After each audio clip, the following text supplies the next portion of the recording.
A spiritually awakened person never pretends the world is only flesh and bone. Some wars are fought in daylight, others are waged in places you cannot see. Jealousy, curses, and invisible arrows travel in the air of the spirit, aiming to stall your rise and steal your joy. The first mark of awakening is this: you refuse to ignore human demons, not because you delight in fear, but because you understand authority. When you know who you are, you do not tremble. You rise with weapons of reversal, and what was meant to wound you becomes the instrument of your enemy's undoing. Look closely, not every enemy walks draped in darkness. Many wear morning smiles and leave night curses behind closed doors. Some pretend to help while carrying hidden daggers meant to stab what you love. Others, eaten by bitterness and envy, become vessels of destruction without knowing they are lost. They gossip to rot your name, whisper death over your success, and sow traps in the spirit to keep your destiny shackled. These are human demons, ordinary people transformed by resentment, used as channels to stop your rising. This teaching is about realities people often mistake for coincidence. The strange sickness with no diagnosis. The job that folds when you are on the brink. The lover who leaves without reason after you poured your heart out. These are not random misfortunes, they are spiritual arrows. Left unattended, they take root like seeds. Left unopposed, they grow. But there is a law that governs the unseen: every arrow has an address and every seed can be uprooted. You can send it back. That is the heart of back-to-sender warfare. Do not mistake this for cruelty or desire for revenge. Reversal is survival. If you permit hidden plots to consume your life, you grant permission for others to be destroyed as well. Justice in the spirit restores order, it does not enjoy suffering. When you send an arrow back, you are not celebrating failure, you are restoring balance and protecting what is owed to you: marriage delayed, position stolen, peace interrupted. This is the line between passive resignation and the bold stewardship of your destiny. Throughout generations, the faithful have wielded tangible things as spiritual instruments, elements that, when charged by faith and spoken over with authority, become more than matter. They become signs and seals. They are not magic, they are means by which the Spirit answers prayer and assertion. In this message I will teach you 5 proven back-to-sender solutions, simple actions that become weapons when activated by voice and faith. These methods have been passed down, tested, and confirmed in lives that were on the brink of ruin and were turned into testimonies. If you are tired of silent losses, if betrayal has become a household guest, prepare yourself. This is not sentimental counsel. It is a call to action. Prepare your heart and steady your voice, because what you are about to learn will change how you stand in the unseen. These are not abstract theories, they are spiritual tools that expose enemies, silence their weapons, and secure your destiny. By the end of this teaching, no curse, no projection, and no hidden spirit working through human hands will stand before you the same way again. Salt is small, plain, and easily overlooked, but in the realm of spirit it is a language. Once spoken over, it becomes a referee between heaven and hostility, a line drawn in the air that forces every malicious arrow to choose its path, land or return. This is not superstition, it is a pattern found in ancient testimonies. Salt changed bitter seas, sealed covenants, and preserved life across ages. When faith gives it voice, salt ceases to be merely substance and becomes an active defender of destiny. To use salt effectively you must first understand its logic. Projection travels like a current in atmospheric spirit. Words, envy, and curses ride that current until they find a weak place, a door left open by silence, fear, or doubt. Salt purifies the current. When you place it at thresholds, doors, windows, corners of rooms, and charge it with prayer, you declare that no unclean thing may pass. The action itself is simple: hold your salt, speak with authority, and name what must reverse. As this salt preserves what is pure, so let my life be preserved. As this salt refuses corruption, so let every curse return to sender. These words are small, but they ring in the unseen. I have seen the pattern enough times to trust its law. A woman, weary from dreams and sudden collapse, scattered salt around her threshold after a night of warning. By morning the one who had been whispering her name in the dark sat confused and ill in their own house. The correlation was not mystical coincidence, it was the boomerang of spiritual mechanics. The salt had acted, the current changed direction, and the sender became the carrier of their own evil. This is the principle: projection must find residence.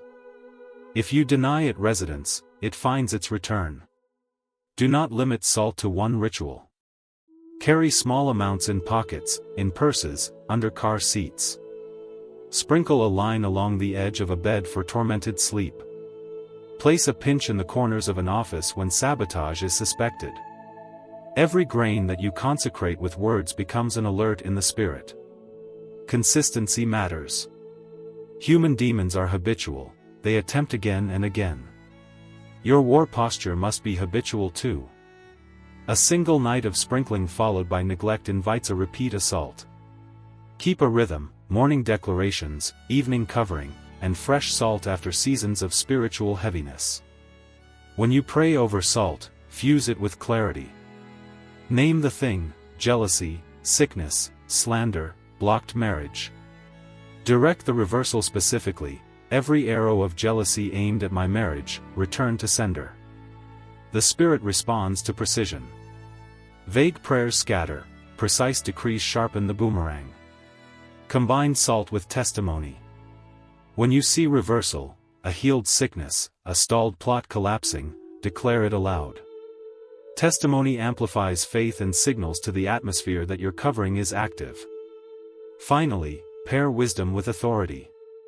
Salt is not a talisman to be treated carelessly. Use it in faith, not in fear. Do not weaponize it against every discomfort, and do not pursue vengeance with it. Its aim is restoration and protection. When used rightly, salt becomes a humble but powerful sentinel, a daily act that says, "This ground is covered.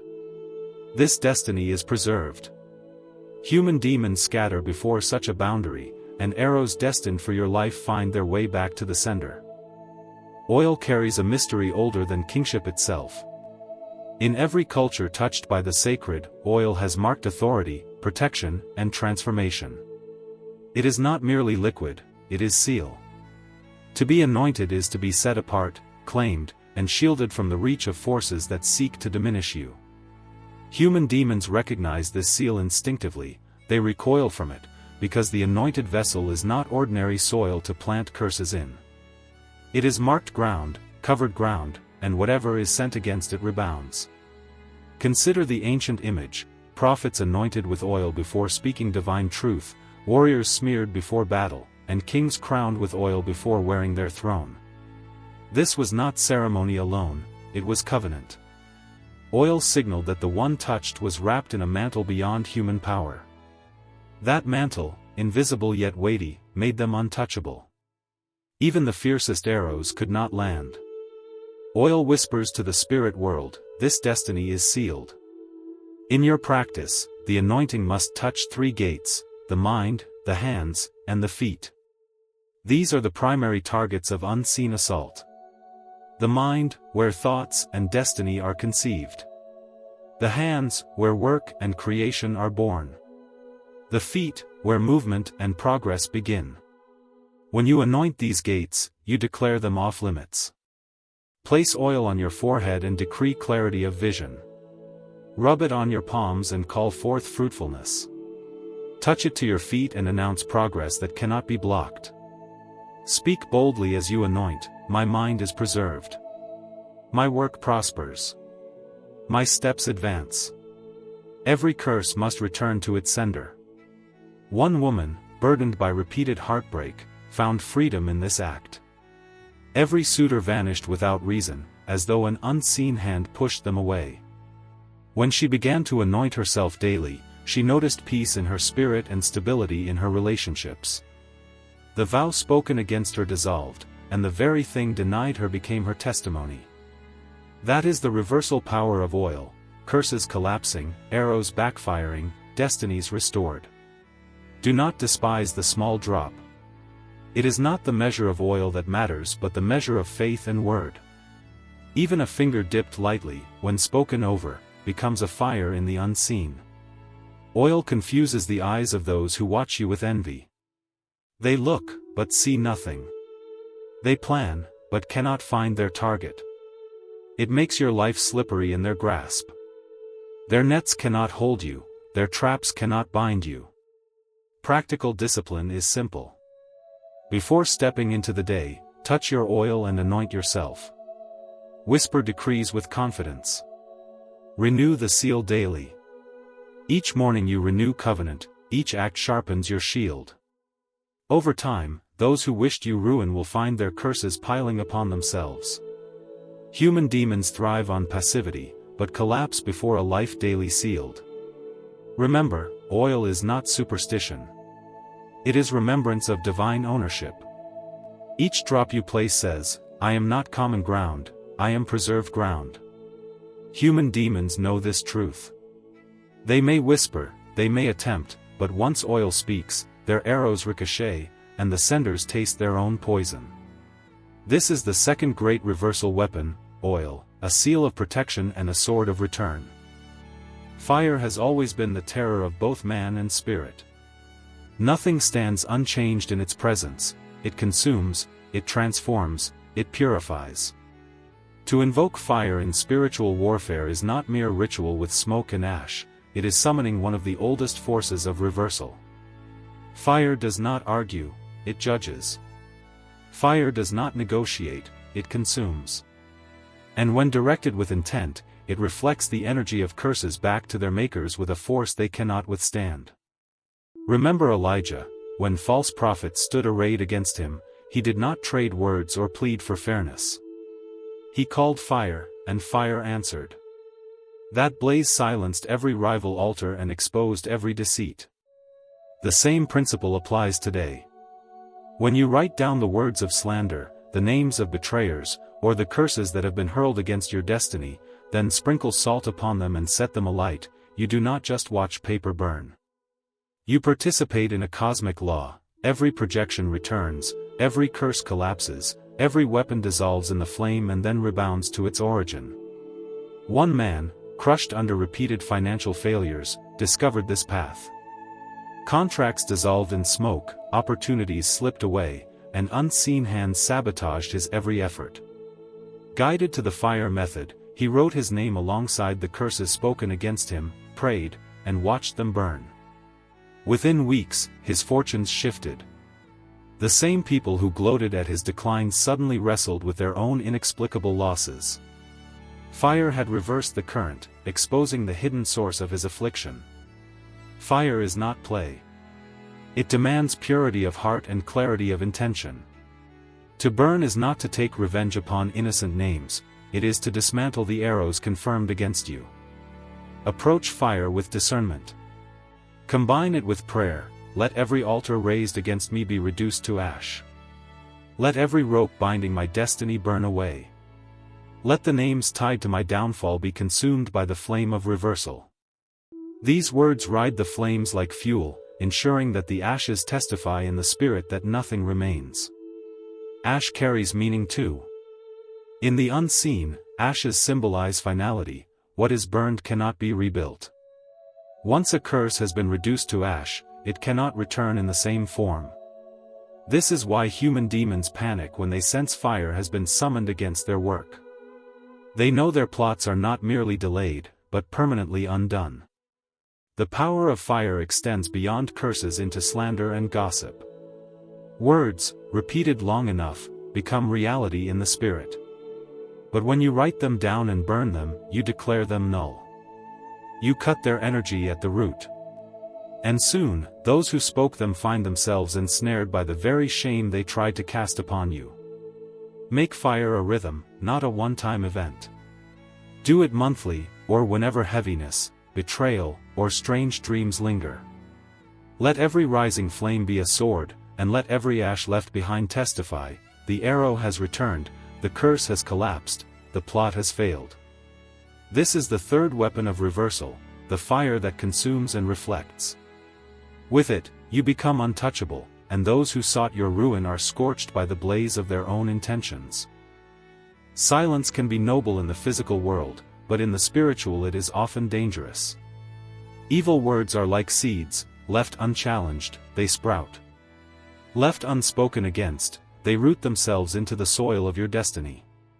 This is why speaking judgment is a weapon no awakened soul can neglect. Words carry vibration, and vibration shapes reality. When curses rise against you, you cannot remain mute. Your tongue must answer. The ancient texts remind us, life and death lie in the power of the tongue. What you decree takes form in unseen realms. Human demons know this, that is why they pour their energy into gossip, slander, and whispered curses at midnight. But what they forget is that the tongue can also reverse. A single declaration of judgment, spoken with authority, can scatter plots carefully woven in secret chambers. Imagine someone cursing you with failure, and you declaring boldly, "Whoever speaks failure into my life shall eat the fruit of their own words. I shall rise, and they shall stumble." That is not wishful thinking, it is spiritual law at work. Every pit dug for you must have a voice that declares, "Swallow the digger." Every arrow must hear the echo, "Return to sender." Words do not drift into emptiness, they carve paths. They strike atmospheres. They open or shut gates. Your declarations clothe you in fire, blinding every spirit that tries to monitor you. Your speech is your fortress, and silence is surrender. There are stories upon stories of this truth in action. A woman once tormented nightly by voices calling her name decided one dawn to speak out loud, "Whoever calls my name for destruction shall inherit their own curse." Weeks later, the very relative who had bound her in darkness confessed, crying, that every torment they had sent was now consuming them. Words reversed the tide. Judgment spoken turned victim into warrior. This is not cruelty. It is alignment with justice. The law of reversal exists to ensure that what is unfairly planted in your soil grows only in the sender's field. And every time you decree with authority, you strengthen that law. Say it daily, "Every snare is broken, and I have escaped. Every curse returns.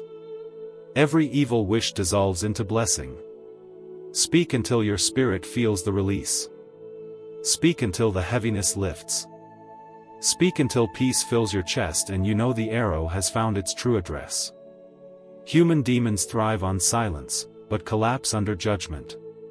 They cannot withstand a voice that knows its authority. So rise every morning and answer the atmosphere. Do not wait for slander to spread unchecked. Speak against it. Do not wait for gossip to cripple your name. Answer it. The universe bends to words that carry faith and clarity. This is the fourth back-to-sender weapon, the sword of the tongue. If you master it, curses turn to dust, pits swallow their diggers, and your destiny walks forward without chains. Judgment spoken is light unleashed. And where light rules, darkness has no place to hide. There are battles that salt cannot fully seal, oil cannot fully cover, and fire cannot fully consume. In those battles, only the furnace of prayer prevails. Prayer, when ignited with fire, is not supplication, it is warfare. It is command. It is lightning loosed into unseen skies. When you pray fire-filled back-to-sender prayers, you declare openly in the Spirit, "Every arrow shot at me shall return, every curse spoken against me shall collapse, every trap dug for me shall ensnare its maker." The midnight hour carries mystery. Across traditions, sages knew this was the gate of destiny, the turning of one day into the next.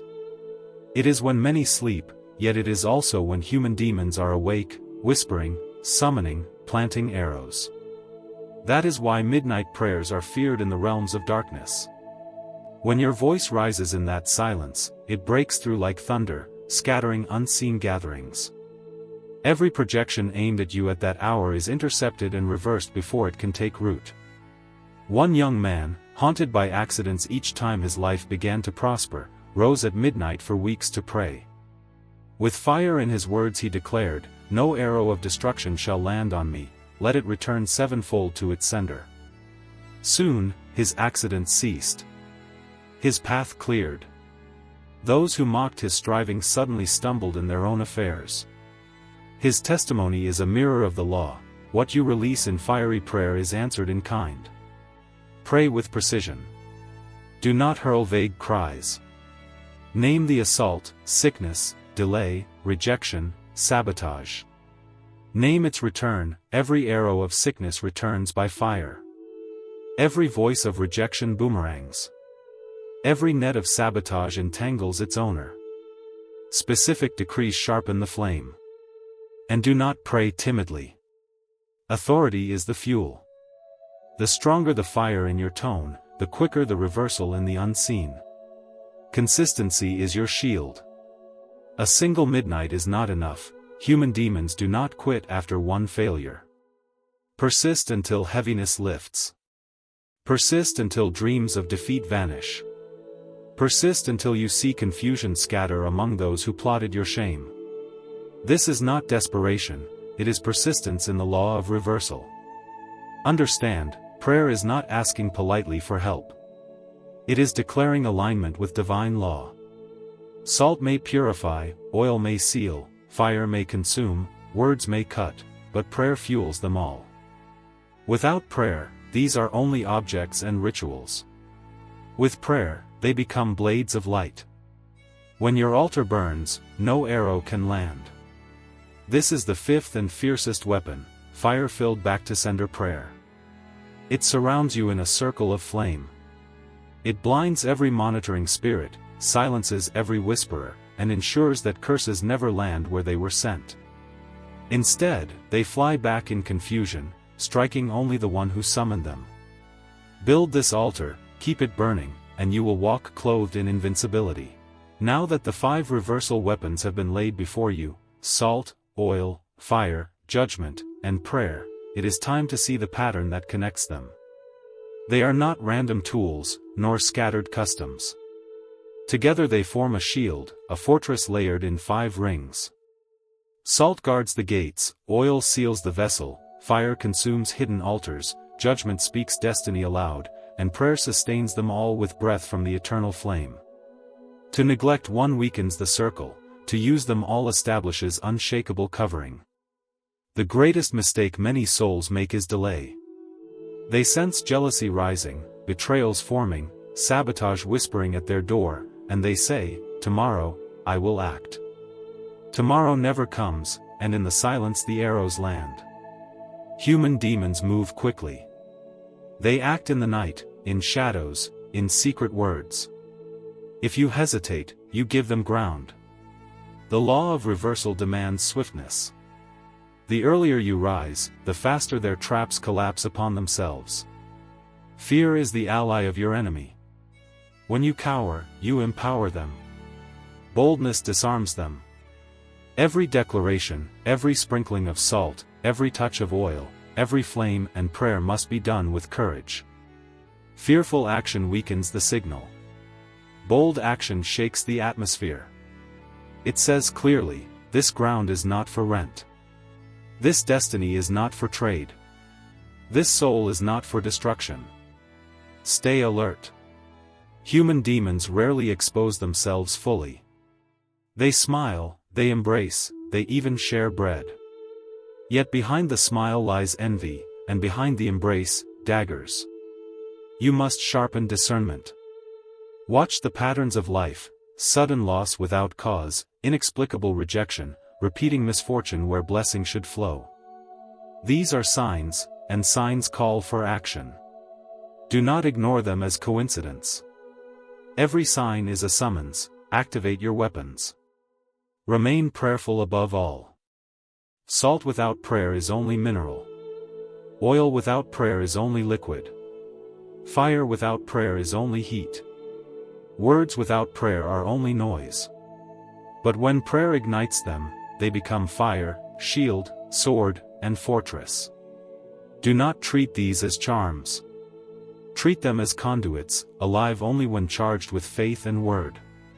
And finally, spread this knowledge. Too many live under curses silently, unaware of how to respond. They suffer, believing betrayal and delay are normal. Human demons thrive in ignorance. But once knowledge spreads, their power collapses. Share what you know. Teach others to reverse every arrow. As light multiplies, darkness loses ground. The message is simple but fierce: you are not defenseless. You are not helpless. You are armed, covered, and marked.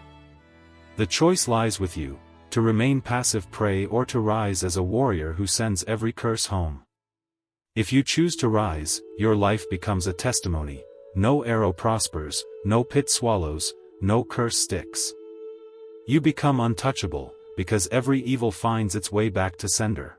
You must also understand the deeper principle beneath these weapons: the universe is woven by laws, and every law carries balance. Whatever energy is released, envy, slander, blessing, gratitude, seeks return. This is why reversal works. It is not about cruelty. It is not about vengeance. It is alignment with balance. When you send back arrows, you are not inventing punishment, you are allowing the law of sowing and reaping to manifest. The sower of curses must harvest curses. The planter of sabotage must taste their own fruit. Salt, oil, fire, judgment, prayer, each is a language that the unseen world recognizes. Salt says, "This ground is pure and untouchable." Oil declares, "This vessel is sealed." Fire roars, "This altar is consumed." Judgment echoes, "Every word spoken returns." Prayer proclaims, "The law is enforced, and nothing escapes." Each tool, when used, speaks into the current of the invisible, shifting it to your favor. But remember, tools are not enough without inner posture. You must rise with authority in spirit. If you approach with fear, hesitation, or doubt, your actions lack vibration. Fear feeds the enemy. Faith starves them. Authority is the vibration that makes the unseen listen. It is not arrogance but recognition of your standing, that you are not prey, you are guardian of your destiny. Practical living requires vigilance. Sprinkle salt not only when catastrophe strikes but as habit. Seal yourself with oil daily before stepping into the world. Keep fire as a regular cleansing, burning away lingering words of malice. Let your voice decree judgment morning and evening, establishing walls of sound around your spirit.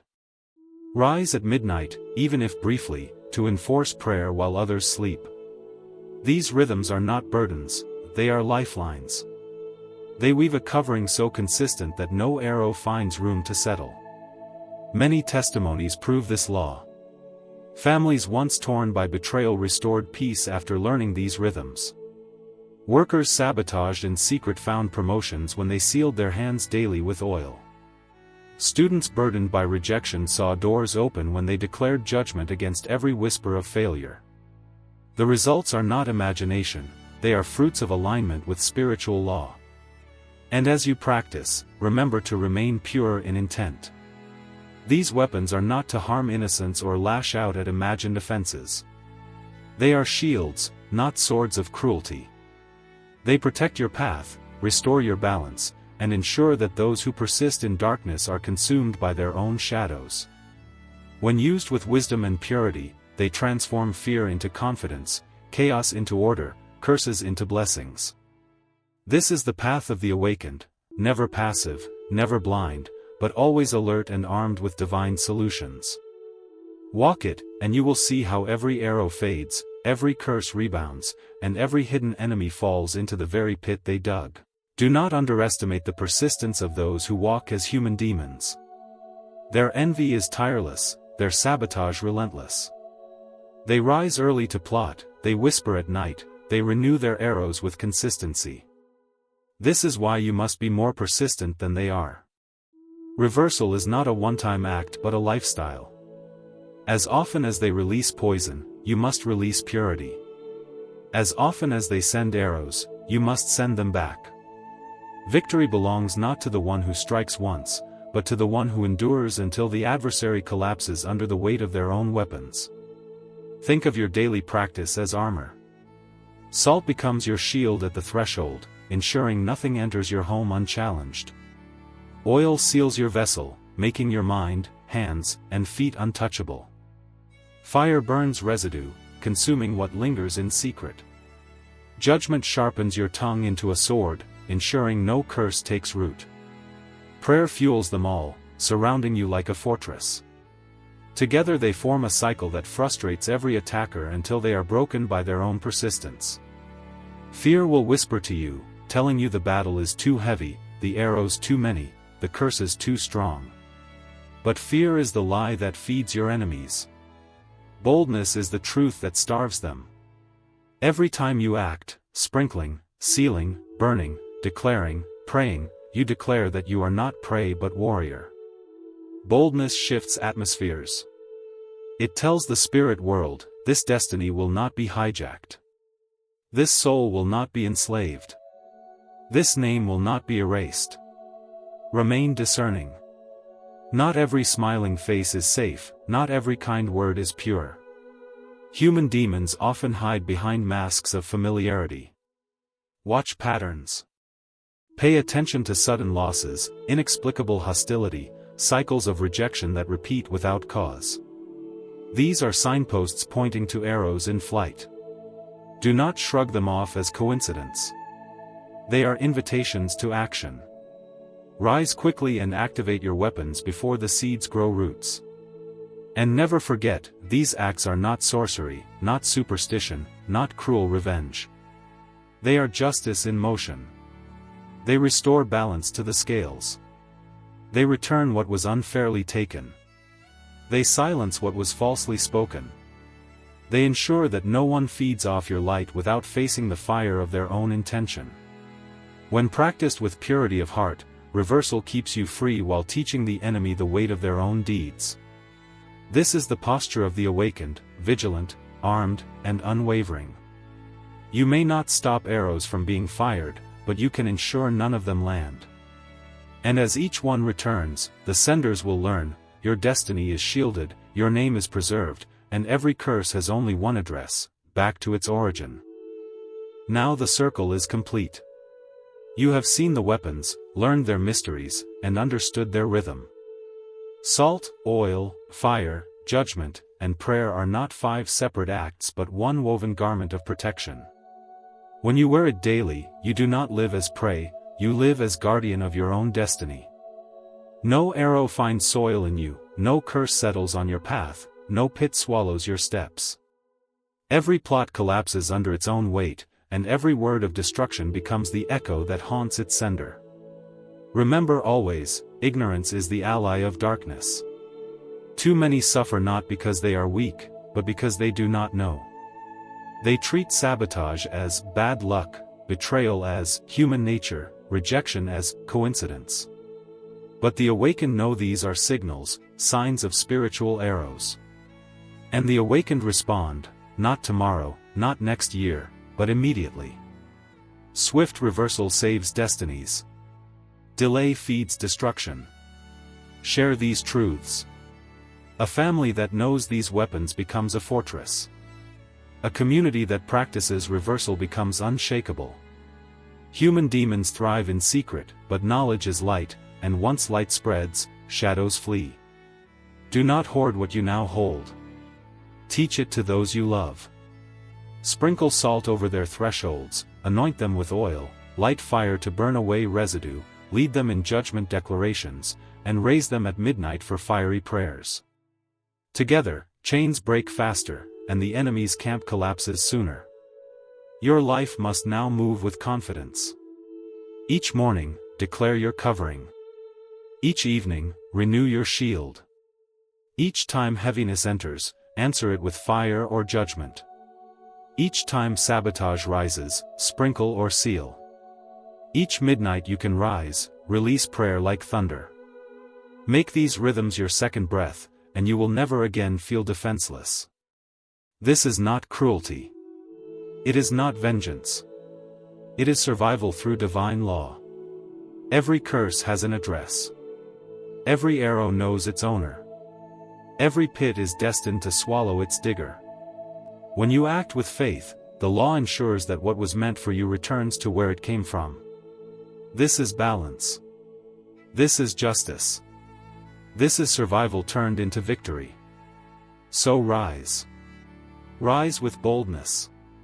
Rise with discernment. Rise with persistence.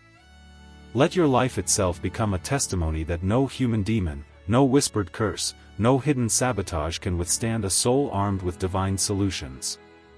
Walk in this assurance, and you will see enemies collapse, curses dissolve, and blessings flow unhindered.